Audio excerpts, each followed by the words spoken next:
everyone, and welcome to Anime Club After Dark, the podcast that delves into all things anime, manga, and otaku culture related. I'm your host, Alex, but you can call me Senpai, and joining me tonight, I only have our poser extraordinaire, Nitai. I'm feeling soft and wet. Oh god. That's... Why are you doing this? Sorry.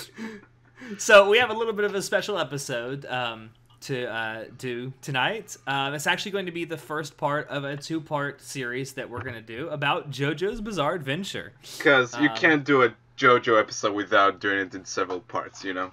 Yeah, absolutely. You can't do anything JoJo's without doing it in multiple parts. Yep.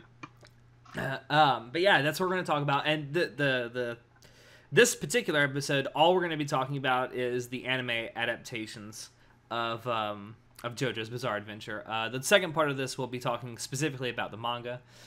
So we're only going to be talking about parts that have anime. And I think a really good way to start this is to talk about you and I, our first experiences with JoJo's. I'm going to assume that your first exposure to it was the same as mine, and that was with the David Productions anime? Yeah, because for the uninitiated, JoJo's is pretty recent anime. It started back in 2012, I reckon, maybe later 2012, than that. Yeah. Yes. And it's based on a manga that started way back in the 80s. It's a shonen manga that's from way back then. And yeah, if you're like, when you're new to the anime community, because I got back into anime at around like 2015, I would say, I would constantly see stuff about JoJo's Bizarre Adventure. It's like, I would know shit about it. I just saw memes and stuff. It's like, I have no clue what is this about. But no matter where you are in the community, you will always hear about it. It's like, fans, like JoJo fans are like, they'll never shut up about it. I know because I'm one of them. And they're yeah, all of us. But yeah, I just like saw stuff about it. I don't know what prompted me to just give it a shot. Maybe it was just before part 4 started, I think, and started airing. And I said, okay, let's see what this is about, with almost no knowledge whatsoever about like what the show is really about. So I watched the first episode and like, what? It's like, okay, this is weird. This like British dude is like has this half brother, and now the dog is dead. And you get to episode 3 and he's walking through an alley and Jack the Ripper is like ambushing him, like, and he's just jumping out of a dead horse. Like, what is this show? It's a weird like introduction, I would say, when you first get into it. But yeah, that's how I just like started watching it because I saw so much about it, and people talked about it and praised it so much. So yeah, I said, okay, let's try it. Yeah. I had a slightly similar first experience to it. Like you, I was very much aware of the memes out there in the greater community outside of the whole JoJo's fan base. And I will say, if you've made it this far, we're gonna spoil some shit, so don't worry. Oh yeah, we're spoiling only the anime, no manga. Yeah, but only the anime. If you only watch the anime at this point, you're good to go. But in part 2, Riker and I will spoil everything for the manga. You haven't actually read the manga yet, you pleb. But yeah, my experience was really similar. I had wanted to try it out for a while, but I don't know what kind of kept me away from it. But I can tell you what pushed me into trying it, and that was Riker. Because for like 2 or 3 months, he was like, you really got to try this out. I think you kind of like it. Like, I know you're not really big on shonen, but this is really different. And he's right. He's absolutely right. It may be labeled as a shonen everywhere you see it, but it's so much so more different. Than that. Yeah. It kind of, to label it as a shonen kind of sets such a high bar, in my opinion, for other shonen that they could never attain it. Yeah, it's weird because like you go through the first episode, right, and it's really bizarre and great. And hence the title, JoJo's Bizarre Adventure. Yeah, it's weird and it's like over the top and kind of campy in a way, like in a way that only 80s manga can be. And I didn't get to the ending, and that Yes song starts playing around about, and you're like, oh, okay, this is different, and you just like when I finished that first episode, I thought to myself, this is really strange, but I think I'm into it, and then I just kept going with it. Yeah, I think that if you come off of this, like, because I grew up with shows like, Naruto and Bleach, and then to go from those kind of a shonen to this kind of a shonen is a huge step. Like, they're not even close. Yeah. Like, I love Naruto most days, but fuck you, Kishimoto. But yeah, I mean, like, the type of story that's being told and the way the story is being told is just so different. But as I was saying, like, my first experience with JoJo's, like, I watched part 1 of the David Productions anime, like you did, and I was hooked almost from the beginning. I don't know about you, but like almost from the first episode, I was hooked. Like the crazy art style, like the bright colors. That was another thing. Like, especially from something that came out in the 80s, like, bright colors weren't like a big deal back then. And I think that has more to do with David Productions' take on the manga itself more than the actual like source material, but it works really well. Yeah, it certainly worked at getting me hooked. Because part 1 itself is super gritty, so I haven't read the manga, so I don't know how it's depicted there. But in terms of color usage, it's like, yeah, it's like they just go at it. And you say, like, I remember you mentioned you got hooked right from the get-go. I remember really enjoying it from the get-go, but kind of being skeptical towards, because the first 9 episodes of the show is like, they are like part 1, Phantom Blood.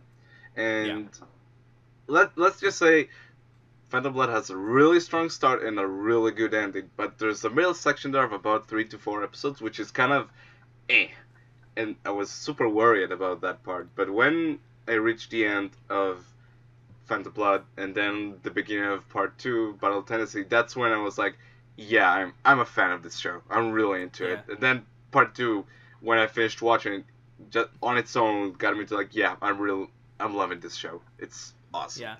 I feel like I should kind of clarify that. Like, I thought the part 1 was good, but when I got to part 2, that was when I realized this is fucking great. This is special. Especially when you're introduced to Joseph Joestar, it's like, okay, you got me. I'm sold. I'll give you all of my money.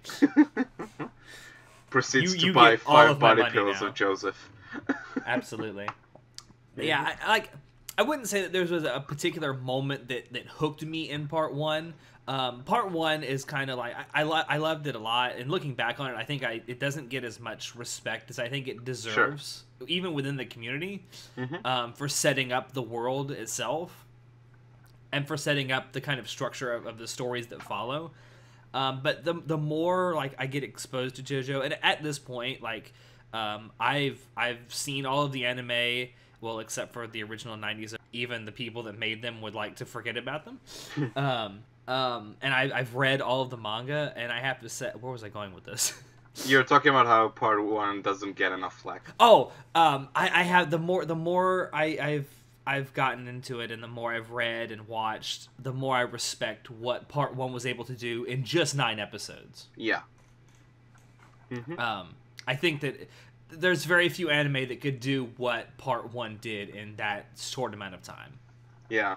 I just feel like the middle section is just, like, we talked about it, like, before we started recording. I mentioned part 1 is very much a product of its time. It's, like, very much Fist of the North Star. Yeah. Like, cool, a lot of interesting concepts in the combat with the Haman, which is, like, breath magic, basically. But the fights themselves aren't really interesting. A lot of the villains aren't really interesting. You're pretty much there because it's Jonathan versus Dio. Yeah, I mean, with the exception of the main protagonist versus the main antagonist, everything else is kind of forgettable, except Speedwagon. Speedwagon is like... Exactly. Josta-san! Oh!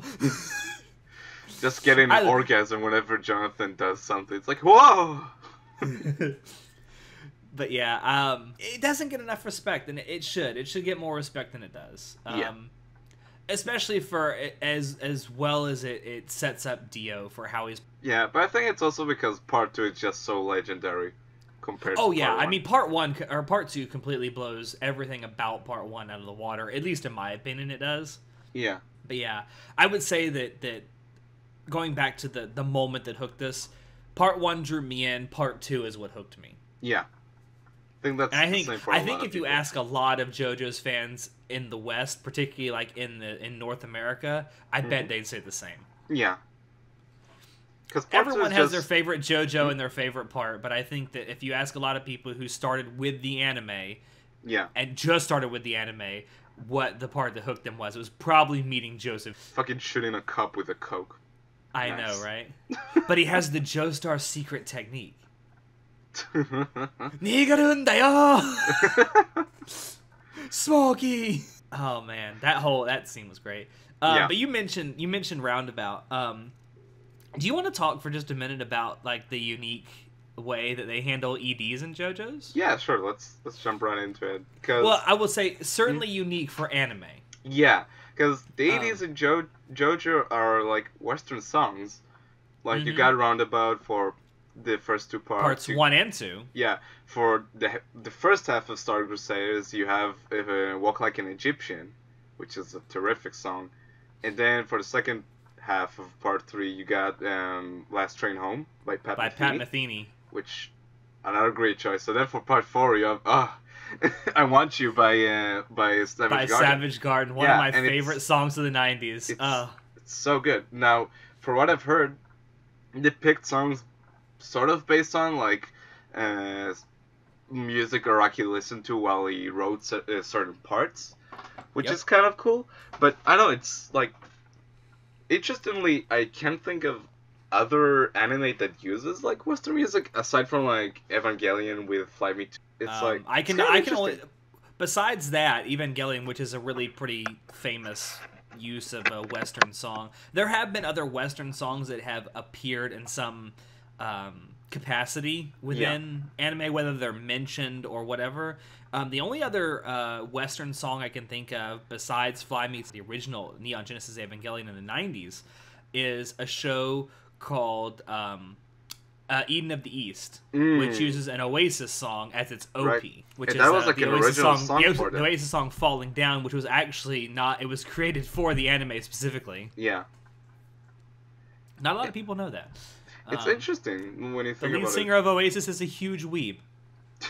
Yeah, it's just interesting to see that not too many studios are like willing to like use Western music. I don't know if it's just they not. I bet I don't think it's like because fees. of like they don't want to because it's Western.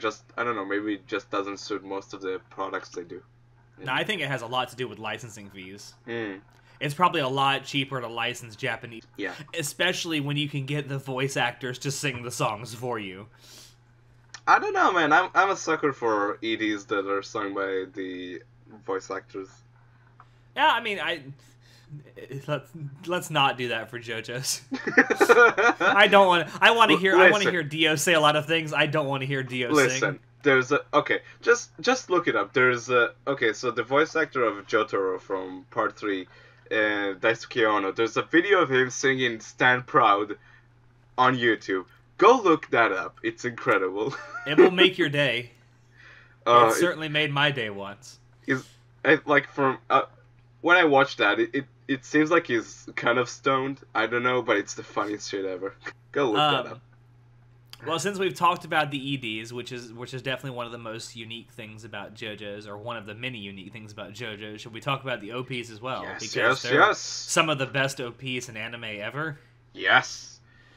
With the exception of the VA OP, which wasn't that great. It's an instrumental, which is different for JoJo's. It's very but yeah, interesting note. What's your favorite OP so far? Great Days.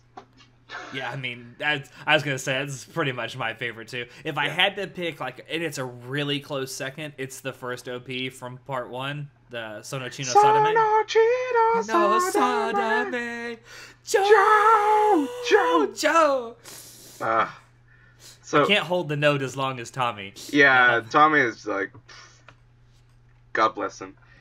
And if you Interesting. ever actually get a chance to like see some video clips on YouTube of him doing that song live, and Yeah. you watch him do the final JoJo, and Yeah, it's like he a holds really that, long like, protracted note, you can see him. He like as soon as he gets done with it, he yanks the microphone away from him so he can breathe in. yeah. But I'm yeah, concerned about him as he gets older, whether he'll be able to keep doing that or not. good question. Uh, Um, but yeah, I stand, like, my stand on the JoJo piece is that all of them are great. Every single one of them. I love all of them. And it's interesting because the first four openings are not by David Production. They're by a different studio called Kamikaze Doga. yeah, that's Which, the they did the visuals for the OPs. yeah, they did the visuals. Um, and like you might know them because they did the opening for Gatchaman and Crowds. If you watch that, they're also making a Batman Ninja movie. So that's a thing. Which I That's don't know how I feel about that, but I will watch it. it. I would say it looks weird, and I'm totally okay with it. Didn't they also Kamikaze Doga? Didn't they also ED in parts 1 and 2? Did they? Let me look that up. I'm not while we entirely keep sure. I talking. think they did, but I may be wrong about that. Yeah. But yeah, they did a great job. I think that when David Productions took over for Part 4, I think they did a great job with them too, with the Oh yeah. visuals. It's just a different style, you know. Especially, I would say the standout in terms of visuals would probably be Great Day, because For it almost David looks like Production? it was done, yeah, for David Production. I mean, I think it just shows how good they can do OPs. Yeah, Yeah, you're not wrong. Oh, interesting. What? Yeah, sorry, just to like kind of sidebar. They didn't make the ED for the first two parts of JoJo, but apparently they're they're making Pop Team Epic. In case you guys are watching it right now. Yeah, they are. I knew that. I They didn't are know making that. Pop Team Epic, and you should definitely watch Pop Team Epic because it's fucking insane. Yeah, I'll watch that soon probably. But sorry. Yeah, great is awesome. Yeah, it's Maybe David Production did actually. no. I Apparently thought it didn't. Kamikaze Doga did it for part 1 and 2. But anyway, yeah, Kamikaze Doga did a great job with the OPs for parts 1 through 3. Because it's a really good use of CG, you know. It is. It's actually CG done well and Yeah, the way it it's super should be hype. done. I would say especially the second OP for Stardust Crusaders.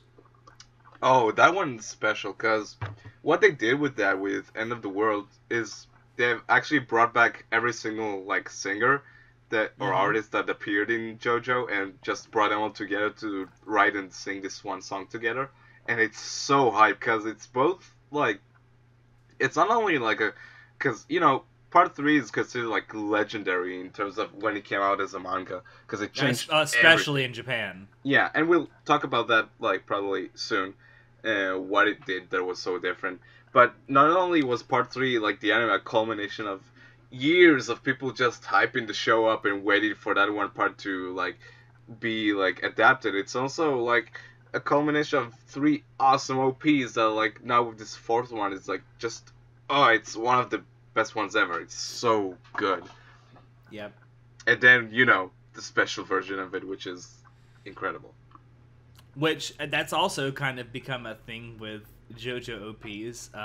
Well, it kind of started with part 3. Yeah. Where you have the third to the last. Is it the third to the last episode? So no, that's the for one with part that's the 3 one it's with like sound effects. So part 3's special OP plays at episode 47. So one before last. Yeah, so penultimate. so the way it is with the third to last episode, you get an OP that has sound effects in it. Mm-hmm. With the next to last episode, it's the special OP, which is usually like a collaboration between the JoJo's OP singers. And that kind of started with part 3. What do you mean? I'm not like how in part 3 they had the 3 singers do it all together. Oh right. I thought you were going Which with was the Tommy, like the villain Jin, and Koda. power reveal because that's like in part 3 and 4, that's what they did. And, like, near the end of the show, they would, like, have this special version of the OP with the villain's power revealed, which is dope. Yeah, that was good. And then they kind of did the same thing, sort of the same thing in part 4. Yeah.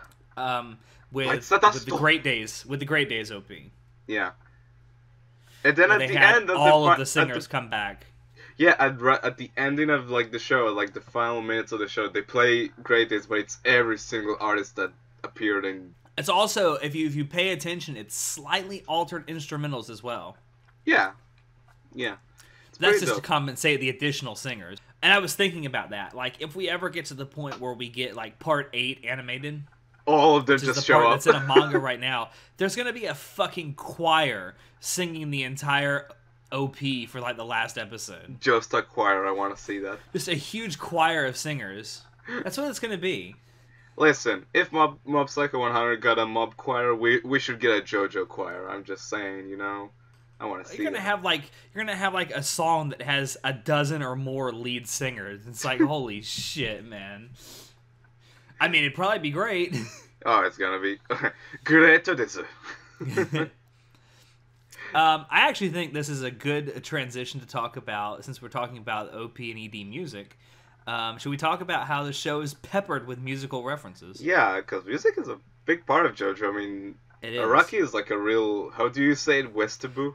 A Westaboo. Yeah, that's what Which means he's obsessed with Western culture, particularly American culture. Yeah, it's a big part of the show. Is like, it doesn't really impact anything. It just almost every character is named after like a song or a band. Like you have Suzy Q, or you have I mean, every part, like Kira from Part 4, the villain. All of his parts are named after like Queen songs with Bites the Dust, Sheer Heart Attack, and Killer Queen. Well, and his design is based on David Bowie. Yeah, very much so. Yeah, you get that all throughout, and it sometimes appears in places you wouldn't expect. Like almost all of the, and we'll talk about this in a minute, the stands are named after musicians themselves or musical references, like in the songs or whatever. Yeah, I mean, remember back in Part 2, like the villains were AC/DC, Cars, and Wham. Yeah, AC/DC, Cars, Wham. And then you had the baby, the baby Pillar Man was named Santana. Yeah. Yeah, Santana-san. Yeah. Yeah, I mean, you get that everywhere. Even like one of the big in Parts 1 and 2, the big best friend character, Speedwagon. Robert E.O. Speedwagon. R.E.O. Speedwagon. By the way, the E and the O stand for Ever Wondering. Nani? Robert Edward Oliver. Interesting. I just like, and it's great, especially if you read the manga, watching like all the different musical references go from like the 60s to the 70s to the 80s to the 90s and to today. Like there's legit a stand in Part 7 called Hey Ya, which is a reference to an Outkast song. I want a stand that's called Smash Mouth, and just to be the memeiest stand ever. That's what I want. I can tell you what Hey Ya's stand ability is. It's not really a spoiler. Yeah, go for it. His one and only ability is to encourage his stand use. What? That's it. That's what he does. That's it. God damn. And you thought Superfly was a bullshit stand. It's a fucking pylon in the middle of nowhere. See that pylon? You can never escape it. Never. And I will say it's fun to find the musical references because some of them are kind of hidden. Yeah. And it's fun to find new musical references, and some of them aren't even references to music itself, it's references to the music industry. Like, for example, and I didn't realize this till someone pointed it out to me, that the font that's used to spell out Hirohiko Araki's name in the OP, the Great Days OP, is the exact same font used on the first pressing of the Yes album, Fragile, which is the album that Roundabout premiered on. Let me check that. I have Fragile like right next to me. What? I'll gotta check that out later. Now it's important to point out it's the font from the first pressing, not the Oh, second gotcha. pressing. Okay. Which if you actually own like a physical copy of it, it's most likely the second pressing Yeah, or later. probably. They That's changed the insane, font. dude. They changed the font like 2 or 3 months after it premiered. I don't know why.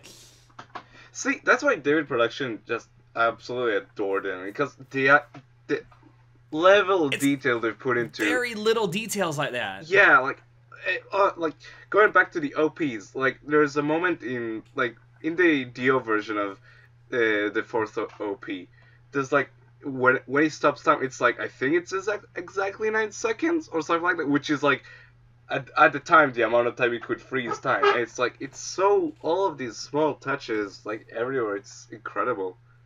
I love it. Yeah, it is. But it's small details like that, and the fact that they're hidden, and it's like you get to find these after the fact, and it's like a scavenger hunt almost. Yeah. But you don't know what you're supposed to find, but you know it's there. Yeah.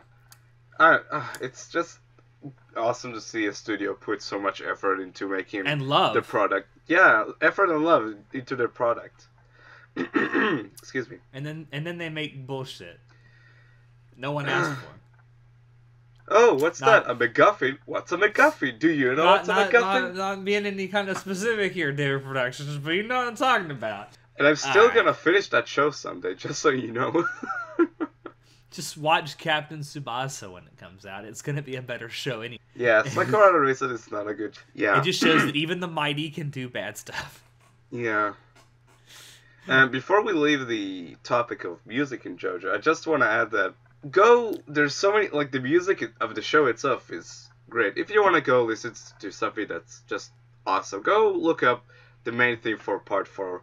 It's just a real good time.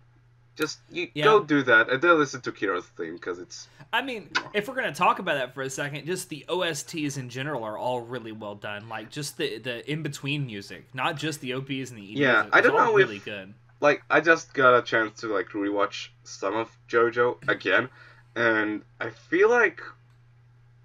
I don't know. I feel like the most memorable stuff, at least for me, is in Part 4 and then some of the Part 3 soundtrack. Like Part 1 and 2 has some real. I mean, Part 2 has the Pillar Man theme, which is dope as shit. But the best character theme in all of anime. Kira and Kaiki are up there as well for me. But anyway, it's like these soundtracks are good, but aside from very select tracks, I don't remember much of them. I don't feel like they were super memorable. But then you get to Part 4 and it's like, it's incredible. I feel like they get better with each part. I think, for me personally, I really liked the Stardust Crusaders OST. I thought it was really well done. And especially the Stardust Crusaders theme, which you hear at the end of a lot of episodes. Right before To Be Continued flashes on the screen. Yeah. JoJo's theme is like awesome. It's so good. Yeah, especially like the really like pulsing music that starts to play like right when he's introduced. Yeah. In the first few episodes of Part 3. Mm-hmm. I always thought that was really good because it's not to overstate a quote that you hear in JoJo's a lot. It's very menacing. I mean, it is. Yeah, it's very. I don't know. It very suits his character, you know. Yeah, absolutely.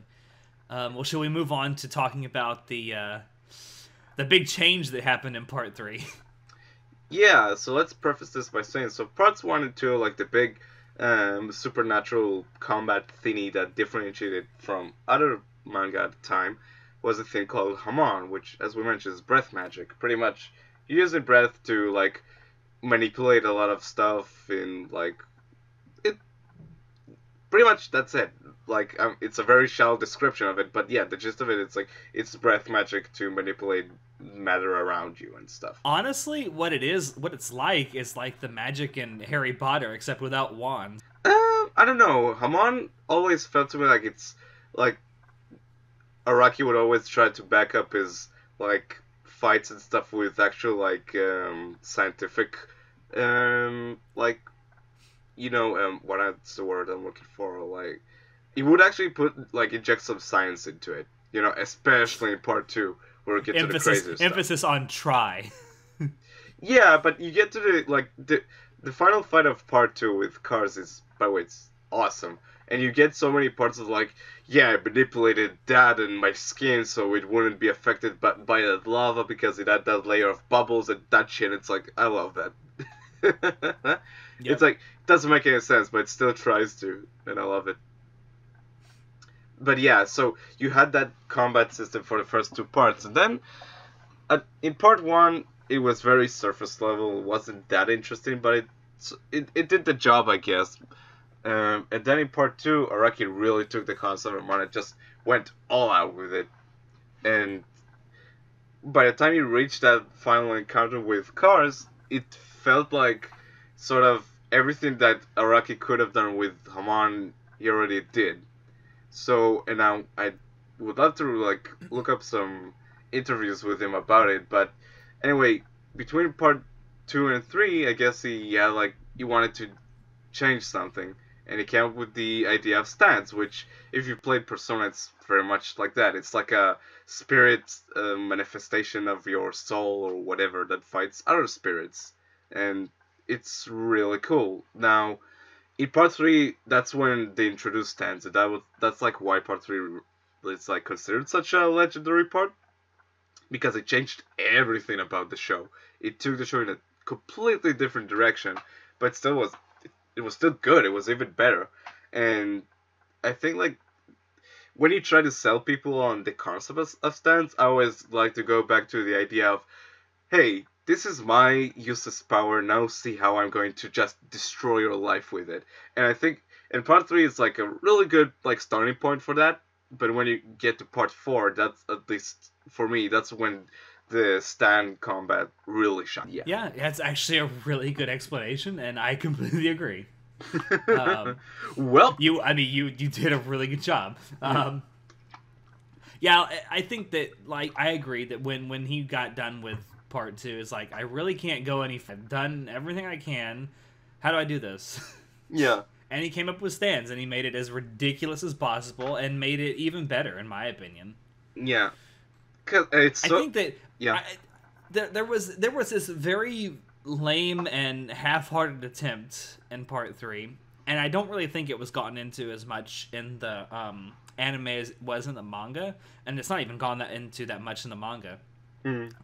They try to link stands with Hamon, and they try and sell it as an outgrowth of Hamon's ability and stuff like that. It's just retcon it and be done with it. Yeah, there's a line at the first episode of part 3 where Joseph is yeah, stands are sort of tied to your breath and stuff. It's okay, whatever. And then they never mention it ever again. At the end of part 3, there's a moment where Dio mentions being kind of scared of Joseph's Haman, but then he's he has Zawardu, so he's not really worried about it. But yeah. After part 2, Haman is not really Although I have a theory that I will mention in a few minutes. Is it the one you... Okay, I think I know where you're going with it. I've talked to you about it before. I mean, it's a cool theory, but sure. What... Oh, go ahead. I was just gonna ask if there are any really good stand battles you feel really represent the strengths of that system you wanna talk about? I could talk about some stuff in part 5, but this isn't about the manga. Nope. I love. Okay, when Riker and I actually do our talk about about the manga, I will go into enormous detail about why I love part 5, and it has almost everything to do with the stand battles that are in there. Yeah. I would say though, if I have to limit it to the anime that we have so far, I have to say there's maybe 2 or 3 really big standout fights for me personally. The Dio versus Jotaro fight at the end of part 3, obviously. It's legendary. It's one of the greatest fights in anime history. Yeah. Right up there with Kishad versus Araraki and Kizu. I'm gonna watch that soon. It's gonna be great. Wait till you see it. You'll see why I think it's one of the greatest fights ever.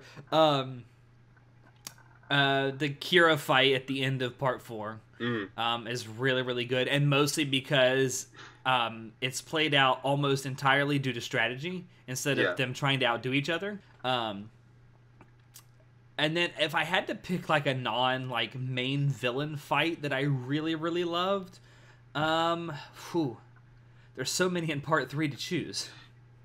Part 4 as well. It's true. I have to go with something in part 3 though, and it's not because it's a great fight. It's just particularly like amusing and entertaining. It's the fight with Mariah. Yeah, that one is... Because that's one of the funniest episodes I've ever watched in my life of a shonen ever. That episode's special. That episode is hysterically funny. Yeah. Like, there's so many weird ones. Like, there's one in part 4 where it's like Ron fights a kid who stands ability is like the rock, paper, fight. scissors. Yeah, it's so weird. And then if you lose, it like takes part of your stand's power. It's like, what? Do you know you remember what that stand is called? No. Boy to Man. which is very appropriate because it's about a boy becoming a man and learning to accept loss. Yeah, also there's like the lock fight versus Koichi, which is a really solid fight. That's a good fight too. Part 4 in general, I think there might be only like a very, very few fights I consider to be like kind of weak. And even them are like super creative. Like Superfly. Well, that was a really cool fight. I loved it. I mean, I have mixed feelings about that fight. The part itself is weird, but the fight itself is like really fun. I didn't think it needed to be 2 episodes long. But that's I don't know. The cool thing. Sidebar. There's an interesting part in part 4 near the end where they decide to like take like several fights and sort of mix them up because they happen in the same day and they just cut away between them. I think that was like super creative of them to decide, instead of going like one fight per episode, you juggle all of these different fights. And I think that was that's why I remember these fights, because of that weird structure. Yeah. I mean, and it helps that it was a bunch of fights all taking place at the exact same time. Yeah. Oh, it was so cool. I liked it. Yeah, it's like a 24-hour period, and you have like 8 fights going on that you have to keep track of. And it's like a 5-part episode. Yeah. And then you get to Kira and Morio. Huh? That was a bad day for everyone in Morio. Oh yeah. Yeah, I mean, there are definitely some standouts. If I had to pick a standout from either part 1 or part 2, I'd probably go with Joseph versus Cars is amazing. I love that final fight with Joseph versus Cars. I also really liked the fight with Joseph and ACDC. That's a really good fight, because that highlights like the strengths of most of the battles in JoJo. Like in every part, it's like the strategy and like scheming they do to try and outdo each other. Yeah, it's awesome. Good shit. Yeah, it's just kind of, I don't know. This is actually a really good point to move on to asking you a question. What's your favorite stand that you've seen so far? Oh shit. I've been trying to think about that for a while, and there's so many. Like, I don't know. Like, okay, it's super like easy to say Killer Queen because I absolutely love how destructive that stand is. But then you like, what's like a weird stand to have? Like, would be just cool to have, you know? Like a practical stand. Yeah, because sure, I enjoy blowing stuff up, I guess, but I guess the Wardo is like a lot of fun. Could fuck around with people. There's this great. Yeah, you could definitely fuck around with people with that. That's for sure. Like... Dio does it. I love this meme that it's like, because remember back in part 3 where Polnareff approaches Dio and he keeps like going back in the stairs, and there's like this meme of like you see Dio like putting Polnareff on his shoulder when he like picks him up and puts him back in like the first batch of stairs. Yeah. He's looking up like, Nani? But yeah, Zawarda is like a real cool stand. I like it. Yeah. What about you? I like you say, it's really easy to choose something like a Killer Queen or even Zoardo. Yeah. But you know what? You know what my favorite? Well, my absolute favorite stand is in the manga that hasn't been animated yet. But my favorite stand from the anime so far is Echoes. Echoes is a really good one. I love Echoes. If I had to pick a second favorite, it would probably be Heaven's Door. Because the cool thing about Heaven's Door, sort of most of the stands, especially in Part 4, it sort of reflects on the stand user. Because the stand user of Heaven's Door is a mangaka called Ron Kishibe. And the thing that you immediately see about Ron is that he's super curious about everything in the world. It's like he always wants to see how some things are what's the structure of some animals, and just is super curious about people, especially Koichi for some reason. And that sort of reflects on his stand, Heaven's Door, which allows him to peel into people's memories and see what they've done in the past. And then you get to the end of Part 4 and Kiro pretty much takes advantage of that and kills him. It's like, whoa. And I like that the powers reflect on the characters themselves. You know? It's I see your stand and I raise you another stand. Is that a reference I don't get? Well, no, it's because you don't know that they're called this, but Killer Queen is what's becomes known later in the franchise as a Requiem stand. I've heard that term before, yeah. So it's basically like a stand that has multiple ability. But Killer Queen technically fits the bill, even though it was never officially called the Requiem stand. Yeah. That's a concept. I see your stand and I raise you another one of my own. What was that? I said it's like I said, it's like I see your stand and I raise you another one that I have. Oh, okay. It's an interesting way an interesting take on the strategy of JoJo's and how you have to fight. Okay. All right, so we talked about favorite stands. What about favorite characters? Oh, that's easy. Jotaro Kujo, done. Yet you use Josuke as your avatar. Okay. Here's the thing, Jotaro Kujo, I just love him as a character, and I know he still is gonna appear in future parts, and from what I hear about his future, it's probably, I'm just gonna love it to death, probably. But Josuke is just, I don't know, I just love his style, and he's sort of like a doof, you know? I kind of love that about him. You know what he is? He's like a lovable dork. Yeah, sort of. But he has the best style, you know? Don't mess with his hair. Don't mess with his hair. Don't do. He's a cool fuckboy. I like him. Well, again, my absolute favorite character is in a manga part that hasn't been adapted yet. But, god damn it, just read the manga in time.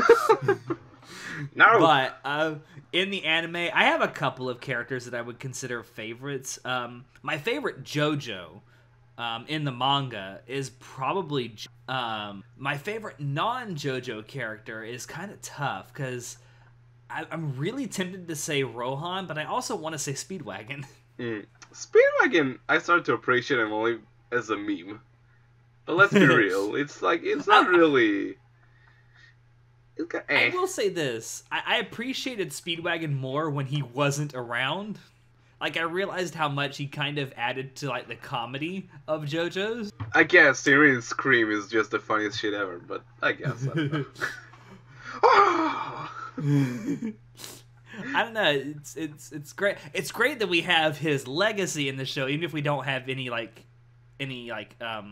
descendants of his, because he never had any children. Yeah. Which I'm really thinking is a roundabout, pardon the pun, way of saying that he was supposed to be gay. But I guess. I think back then you couldn't actually have gay characters in your manga. I wonder if that's... It's funny to me because when they're talking about, at the end of part 2, when they're kind of going over everyone's life and history, he died single. Where they went from there, they go to great pains to point out that he died single. Yeah. He never married, he never had any kids, and he died single. And that's up to Joseph, it's like, oh yeah, go for my grandma. It's like, okay. Yeah, exactly. I mean, there are worse things that have happened in anime. They're the same age. What's so wrong about that? Yeah, right. No, what's wrong? I'm just saying, there are crazier things that have happened both in JoJo's and anime in general. Fucking Crazy Diamond shoves his hand down Josuke's throat. Nice. And he's gonna fix that spaghetti. I love that. That as much as that I love that scene in the anime, I love more so that panel in the manga, because like you can look at that and it makes no sense because there's nothing else around it on that page. Like if you just looked at that page, it would make no sense. Yeah, I don't know. It's really close for me between Rohan and Speedwagon as to my favorite non-JoJo character. I think for me, Koichi is probably up there because yeah, I love Koichi, and I love the fact. It's kind of a spoiler alert for the manga if you haven't read it yet. He does kind of appear in part 5. I just love the arc he has in part 4. You actually see him grow as a character. Yeah. Which is... Although I could say Jotaro kind of. Oh. Very, very briefly, like for a single page. He shows up, says the word, and leaves. Yeah, right? Star Platinum! Zawardo! You mentioned your theory. That I want to hear it, because I know we talked about Jotaro and okay, stuff. yeah. Okay, I'll talk about it, because this is actually probably the best part to talk about this. So my theory is this. Like, we talked about how they kind of forgot about Hamon after they introduced stands, and by part 4, it's not even really mentioned at all. Yeah. Yet, part 4 also has Joseph Joestar appear, who is a Hamon user. And he spent a lot of time with Jotaro, and you have to assume that he spent quite a bit of time with Jotaro after the events of part 3, in between parts 3. And it makes sense to me that even if Jotaro never would use it, that he would want to find out about Hamon from Joseph, at least as much as he could. Even if he was never... And I have this theory that during that final fight with Kira, one of the things you see, both in the manga and the anime, is Jotaro take a really, really deep breath right before he calls out Star Platinum to deliver like the final blow as to Kira. And that was so satisfying. It was a very satisfying scene, but it's that deep breath in that he takes that that is the whole crux of this theory. I think that he found a way, sometime in the interim between parts 3 and 4, to integrate Hamon-like energy into stand power. And I think that's what he was doing at the end of part 4 in the Kira fight, just to make sure that he hurt Kira enough to where he could at least make it so he couldn't fight anymore. Just shatter that boner. Exactly. That Mona Lisa boner. That's my theory, at least. I think that in that fight he was using a combination of his stand power with Hamon. Like, he was able to channel Hamon. That's my theory. I think it's a cool theory. I don't know if I really buy into it, but I think it's a cool concept. No, it does make sense, though, that Jotaro would want to learn as much as he could from Joseph. That makes sense to me. I don't know. Yeah, I guess so. And it's not like it would take Joseph a whole lot to teach Jotaro about Hamon, and especially since they're blood related, he should be able to use Hamon just like Joseph. Yeah, I guess so. I don't know. That's my crazy theory. Cool I don't know. I don't know why. It's all predicated on the fact that Jotaro takes a really deep breath right before he punches. Goodbye, Kira. One of the best villains in anime. So you put something down here that I actually think is, we definitely need to talk about, and that's how JoJo's stays fresh and exciting. Yeah. I think that one of the ways, like, I think it's important to mention that before the David Productions anime came out in 2012, outside of Japan, JoJo's really didn't have a huge fan base. I think in Europe it did, but not that big. Not in North America. Yeah, in North America it was like a very niche thing. Yeah, it was a very small percentage. Some of them had seen the 1990s Stardust Crusaders OVA, obviously, but most of that came from reading the manga. And it's also worth mentioning that until very, very recently, there really wasn't an official English translation of the manga, so you were reliant upon fan translation groups. Yeah. To get this stuff out there. And a lot of it wasn't really good. So you had the infamous Dulang translation of Part 4, and for a very long time, that was the only translation you had of Part 4, English translation you had of Part 4, and it was bad. I mean, really bad. I've read it. Like, you don't know what the fuck is even being said in this translation to anyone. Like, they use... and the whole story about this is that it came about because two people... I think it was in... Was it in Thailand or Korea? I think can't Chinese. remember. Chinese. It was somewhere in Asia. That's a broad term. It was two people that did a project for an English class that they had where they wanted to translate part 4 of the JoJo's Bizarre Adventure manga. No, Diamond is Unbreakable. They wanted to translate it in English as a project for their English class, and that's what they did. The problem is that they didn't understand English very well. They did the whole thing. That's the entire part they translated into the most broken English with fake words that you've ever seen in your life. They failed this project, by the way, as they rightly should have. But it's really important to point out that for several years that was the only English translation that we had for Part 4. Mm-hmm. And now that Viz has taken up the license and they're getting out these manga volumes relatively quickly, I might add. I think it's definitely grown the fan base in North America, but the thing that grew it the most was the David production anime, and that's part of what I think makes it fresh, is that you constantly have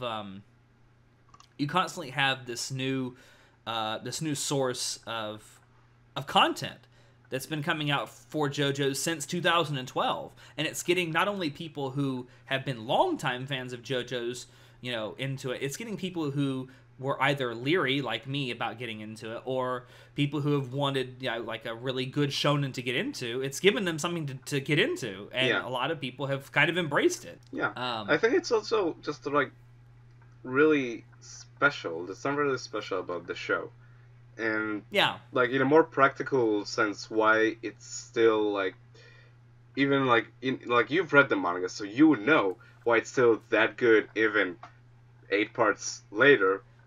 Is I think it just you like the way it divides the manga and the show to parts. It really benefits from that, and like that's for several reasons. One, I think time skips is a really good you could say storytelling device, at least in manga and anime. Because it allows you to sort of, quote unquote, get rid of like sequel baggage, some would say, or just it allows you to sort of have a fresh start but still keep your current characters and stuff and put a new twist on it. I think that's like a really good way to like just freshen up the story a bit. You have that. Further than that, what Araki does with his parts, which is like the genius of it, in my opinion, is like it's almost like we talked about it before, and last time we talked about JoJo. It's like every part is like a different genre, Like you got Phantom Blood, it's like Victorian horror. You got Battle Tensei, it's like Indiana Jones in Search of the Lost MacGuffin or something. You got Part 3, Stars Crusaders, which is like the road trip part, and then you get to Part 4, and it's like the mystery, like Scooby-Doo murder stuff. Mystery. Yeah. Scooby-Doo, pretty much. It's like Murder, She Wrote. Where's Angela Lansbury? and that's genius, Like whenever I talk about it, it's like it amazes me that it's amazing because that it helps so much like make each part distinct, and that's not. It helps the art style sort of change. I don't know how it's in manga, but the anime, the art style changes pretty much in every part. Yeah, I mean, it's pretty much the same in the manga. And to kind of expand on what you said, I mean, Riker and I will talk about this more when we do our second part of this. But, I mean, it goes on with the genre changes with each part. Like, Part 5 is basically like Araki's take on The Godfather. I like that. I mean, it kind of is. And then you have part 6, which is like a prison break show. And you have Part 7, which is like a giant, like, it's a race. And you have Part 8, which I don't even know what the fuck is going on anymore. And we will talk about all that when we do the... I don't know. I really don't know what's going on in Part 8. It's that's like good. trying to that's solve know. the most complex mathematical equation ever devised. That's good to know. But yeah, it's just... every good shonen like that's through the test of time is still going. Is that's why it's still going because it keeps changing. It keeps taking risks. You know why Bleach is gone? Because after It didn't change. yeah, it didn't change. That the It got Soul Society stagnant. arc was a really good arc. It was a big departure from like Monster of the Week, and then it's like Excuse me. It wasn't a good arc. It was the only good arc. still, but then after that, well, it was sort of the same idea again and again. Um, but then you get to, but that's what that's why JoJo works. It keeps changing. Araki isn't afraid to like take risks with his characters, and Absolutely. that's awesome. Yeah, absolutely. And I think that a lot of that goes into his art style changes that he does with each part. I mean, it definitely keeps it fresh and exciting, at least to me. And that's reflected in the anime. Yeah. By due to the fact that what David Productions seems to be doing, more or less, is starting each part with the art style that Araki finished that part with in the manga. So Yeah. like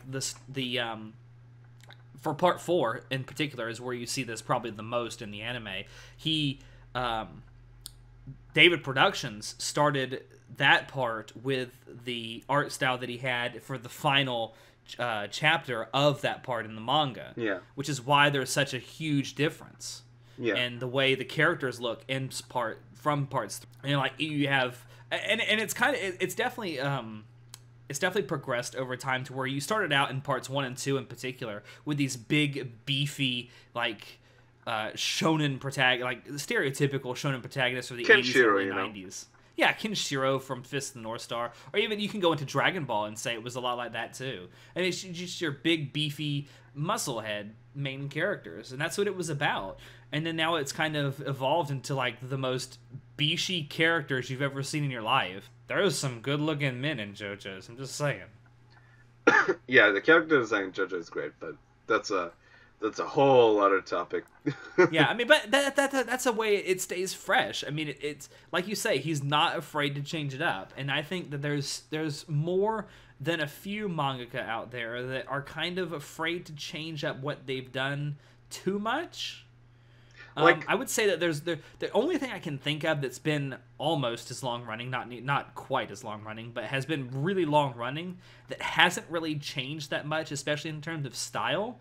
That's actually still relatively successful is Naruto. Like the art, particularly the art style of Naruto, is pretty much the same now as it was when it started. I mean, One Piece. Well, and One Piece, yeah. That's like that's the juggernaut. I don't think the guy that does One Piece can actually draw. I don't. I But would that's disagree. my I think opinion. his art style is like he knows how to like design.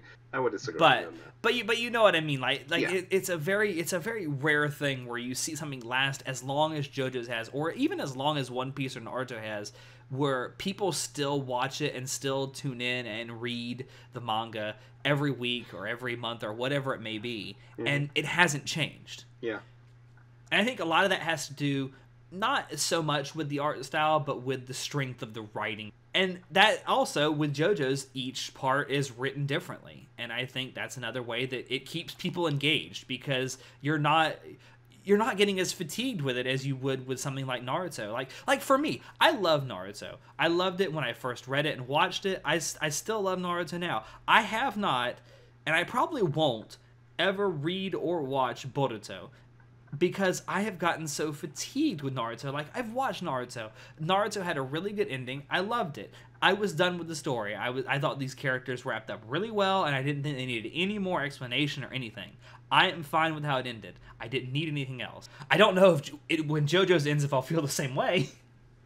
We will see. JoJo's will eventually end. Oh, that's gonna be a sad day. I mean, Araki's getting up there in age. It doesn't look like it, but he's getting up there in age. The guy never ages. He looks exactly the same now as he did in 1985. He's like Jotaro. He's a vampire. Like, with age, he looks younger. Yeah, I mean, there's just so many ways that JoJo stays fresh and exciting, and I think that it definitely helps that it's been officially, mostly, translated for Western audiences. And Yeah. I think that really helps. Mm-hmm. Because it's drawn so many more people in. And I would like to say this before we wrap up this with one last point. I've been to several conventions now, and I've interacted with a lot of JoJo's fans. Of all the fan bases I consider myself a part of, JoJo's is by far one of the most positive in terms of like how people, respond to other fans and how people respond to people who are non-fans. Like JoJo's fans, most JoJo's fans I found are perfectly content to realize that this show isn't for everyone. Oh, yeah. This type of story isn't for everyone, and it takes kind of a certain personality to kind of appreciate it for what it is, and we're okay with that. Mm-hmm. Like, if you don't like it, that's fine. We're okay with that. Yeah. I think that's how a really big majority of JoJo's fans are, at least in my own personal experience. And I don't think you get that with a lot of really long-running shows, or especially really popular shows. Yeah. Yeah, and it's I a think very that's welcoming really community, a welcome respite, I think. It's a very welcoming community as well. Yeah, it is. It is a very welcoming community. Because we get excited whenever new people watch the show or read the manga. Like, I got about 5 people to watch the show, and every time I'm just, when I talk to them about it, they're super enthusiastic about it. It's fun, it's fun sharing whatever you... Yeah, yeah, like I said, I completely agree. I don't know. If you're looking for a really positive fan base to be a part of, it's a pretty good one. Come join us. I know. Very difficult to cosplay with, but I'll manage. Mostly because of the big beefy muscles. Better work on that, man. Get yourself some workout. Yeah. But yeah. But I would I think we can wrap this up with talking about future anime adaptations. Yeah, let's do that.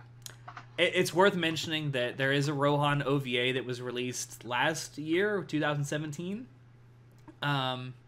It was pretty good. A lot of people weren't really happy with the fact that the Rohan OVA itself is based on a one-shot manga or a series of one-shot mangas that Araki did a few years ago. So it's got his more modern art style. Yeah. And so a lot of people were kind of about that. I like it. Like, I haven't watched it, but from screenshot, it looks good.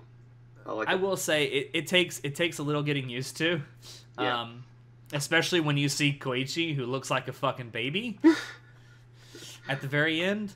And it was recently announced, in fact, about a week or so, a little over a week ago now, that there's going to be a second Rohan OVA here this year in 2018, July 19th, I think, if I'm not mistaken. I don't remember. How many one-shots did Araki write? For Rohan? Rohan, yeah. I think it's 6. Interesting. If I remember correctly. I have read them. I just can't remember. It's either 6 or 5 or 6. You reckon they'll go through all of them? Because I know the first one they adapted isn't like the first one he wrote. No, actually, the first one they adapted, Millionaire Village, is actually the 5th.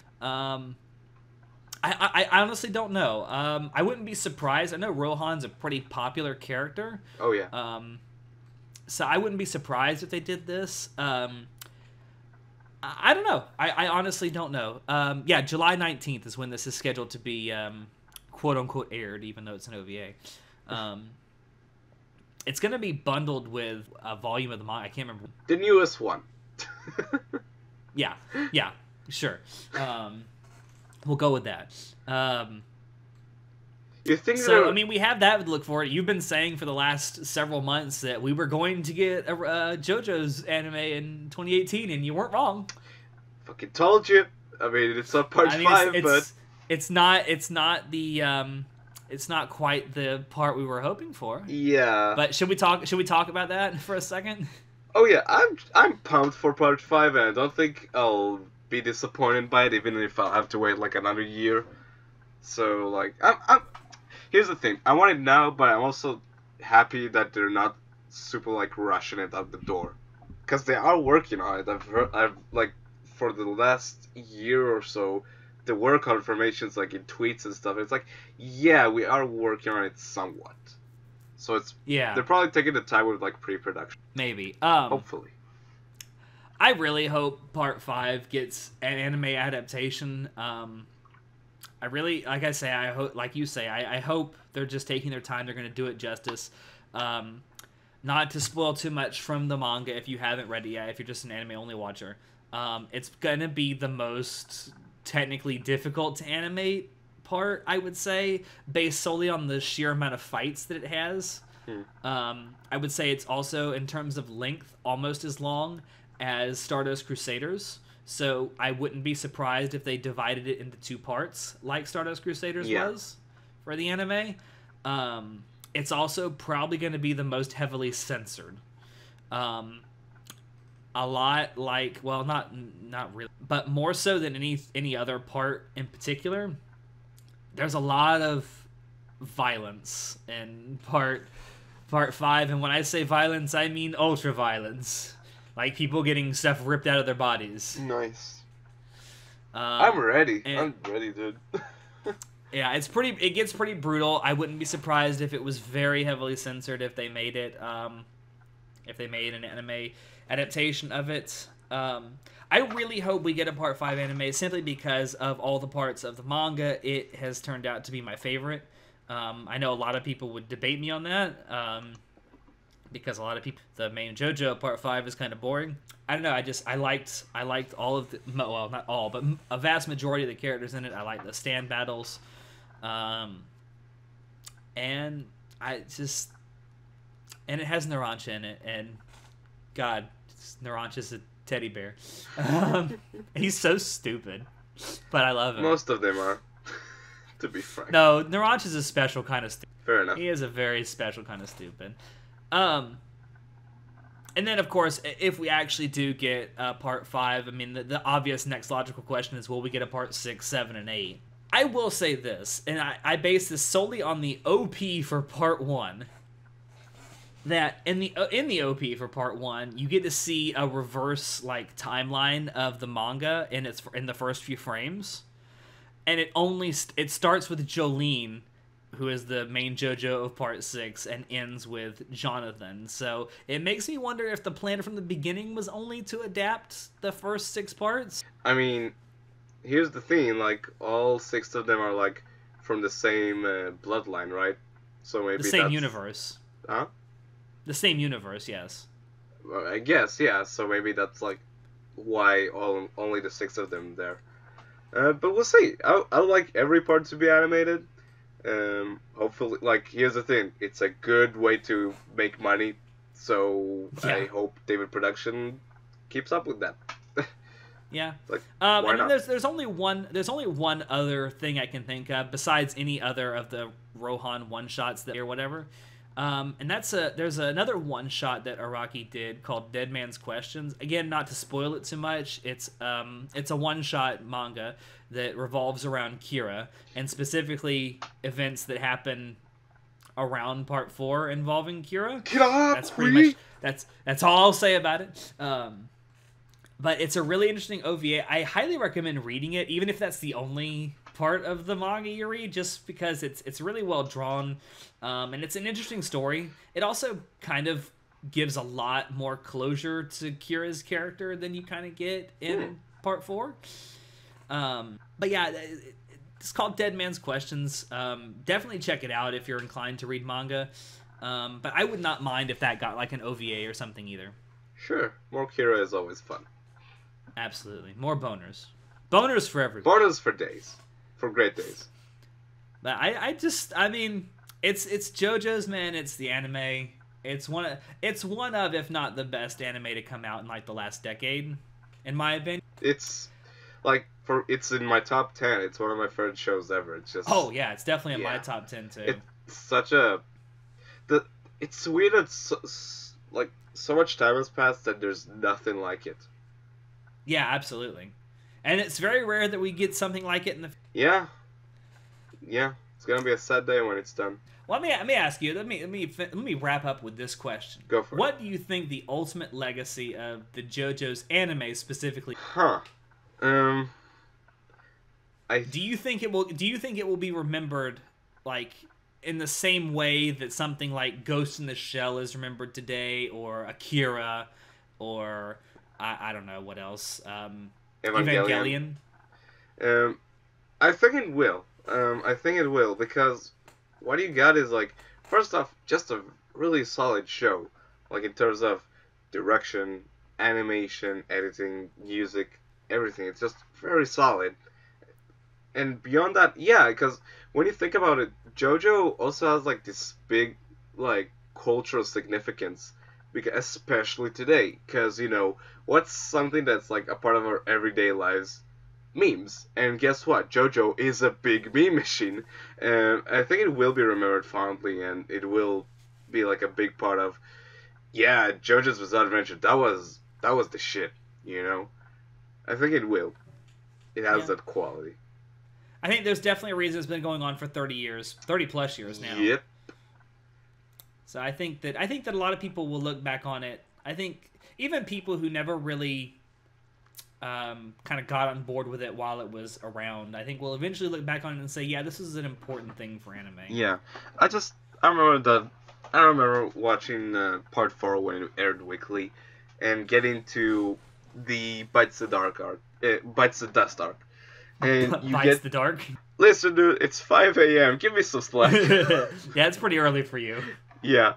Anyway, Bites the Dust arc, and you get through the the second variant of Great Days, the OP, and it's all like time is rewinding and all of that. And in that moment, I literally like just started like going, what is going on? What is this? Just out loud, and I never get that reaction out of anime.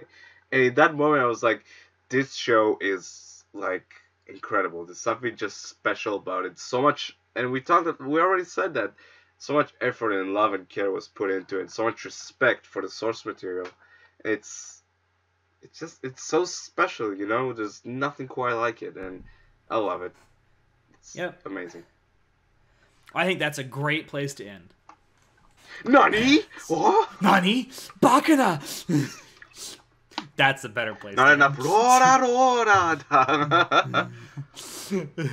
Alright, so thank you all out there for dropping in to listen to part 1 of this JoJo's discussion that we're going to have. We really hope you enjoyed it, but like we said, it's not over. Part 2 is coming up with myself and Riker. We don't know exactly when we're going to record it, but it's sometime soon. And we'll be talking specifically about the manga. I'm sure we'll talk about parts 1 through 4, but we're probably mostly going to limit that to parts 5 through 8. Really haven't been adapted yet. But in the meantime, if you want to check out our previous episodes of the podcast, you can find us on SoundCloud, iTunes, and YouTube. And if you want to keep up with what we're doing and have a little fun, you can join our Facebook group, follow our Twitch channel, and visit our website. And as always, if you have any questions, comments, criticisms, or concerns of this or any episode, feel free to shoot us an email. Links to all of these things will be down below in the description.